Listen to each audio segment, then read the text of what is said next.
నమస్కారం, ఎస్ఎన్ఎస్కి స్వాగతం. టీడీపీ జాతీయ అధ్యక్షులు చంద్రబాబు నాయుడు నివాసానికి వైఎస్ షర్మిల వెళ్ళి తనయుడు వైఎస్ రాజారెడ్డి వివాహానికి కుటుంబ సమేతంగా హాజరవ్వాలని వివాహ ఆహ్వాన పత్రికను అందించడం జరిగింది. వైఎస్ షర్మిల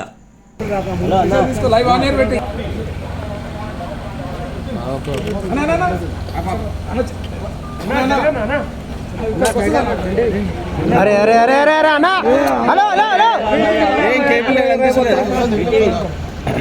అన్న, ఇక లోకేసుకో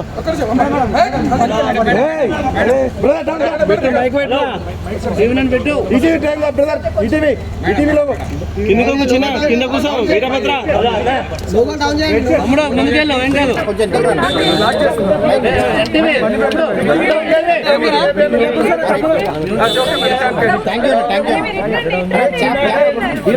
నాకు కింద